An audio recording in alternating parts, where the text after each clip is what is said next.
Welcome to the Lawyers Think Tank. So from today we are going to start with the Maharashtra Rent Control Act 1999. In this video we will be looking at the history of the act and then first few sections of this act. In Hyderabad province, Nizam was ruling. There was Nizam Shahi. And the Marathwada, which is now in Maharashtra, was in Hyderabad province at that time. On the other hand, Vidarbha area was also in Berar province, and the Mumbai was altogether different area. But when Maharashtra became one single state, it was a group of these three areas: Marathwada, Vidarbha, and Mumbai.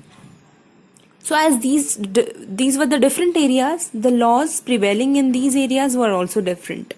In Mumbai, there was Bombay Rents, Hotel and Lodging House Rents Control Act 1947. In Vidarbha, there was the Central Provinces and Berar Letting of Houses and Rent Control Order 1949. And on the other hand, in Marathwada, there was the Hyderabad Houses Rent, Eviction and Lease Control Act 1954. So all these were different laws in different areas, and there was no common law related to the rent and repairs.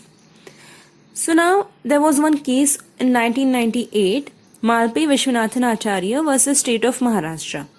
So in this case, as there were different areas and different laws in State of Maharashtra, there were many contradictions.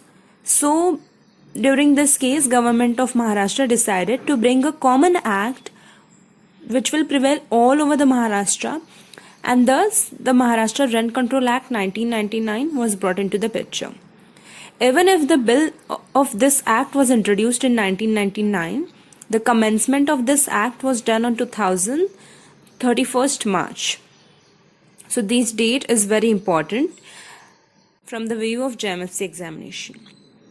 So basically, there was need of an act to unify, consolidate and amend law relating to control of rent and repairs of certain premises and of eviction, and for encouraging the construction of new houses also, and by assuming a fair return on investment by landlords. This act was brought into the picture.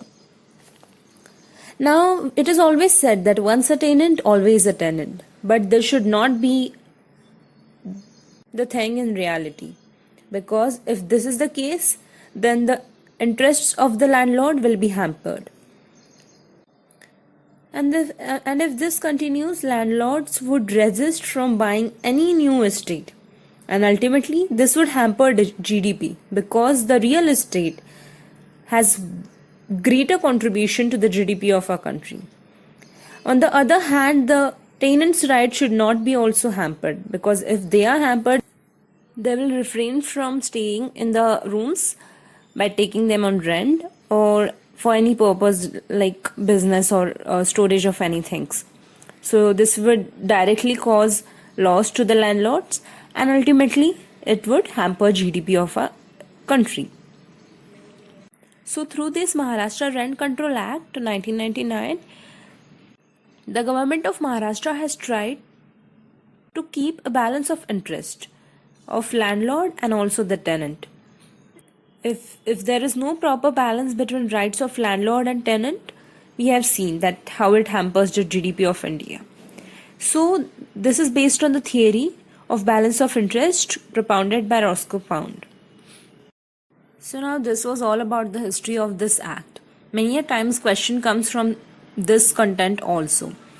So you have to be thorough with the names, the dates, the name of the case and the name of the laws which were prevailing when the Maharashtra was not a single state and the areas were different areas in different provinces.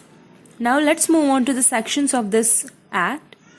The very first section of any act, that is preliminary, it contains the name of the act and the date on which it is commenced and its extent. First point, this act may be called the Maharashtra Rent Control Act 1999. So this talks about the name of that. Then it shall extend to the whole of the state of Maharashtra.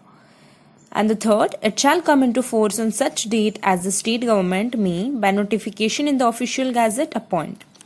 So if government wants to bring any area into the jurisdiction of this act, It can do it by any notification or official gazette, or even if they want to remove any area, they can do it by the same process.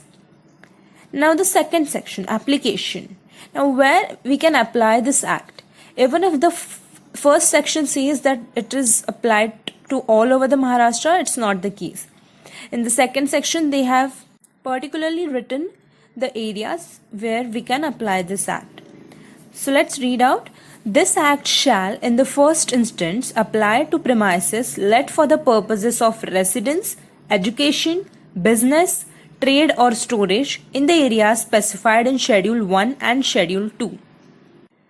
So now here we can understand that this act can apply only to the 5 areas that are residence, education, business, trade or storage, and which are specified in Schedule 1 and Schedule 2 only. Other than this, if any area is there which is not mentioned in these two schedules, there this act will not be applied. Now in the history we have discussed that the 3 different areas were having 3 different laws. So the second point talks about those areas and those laws.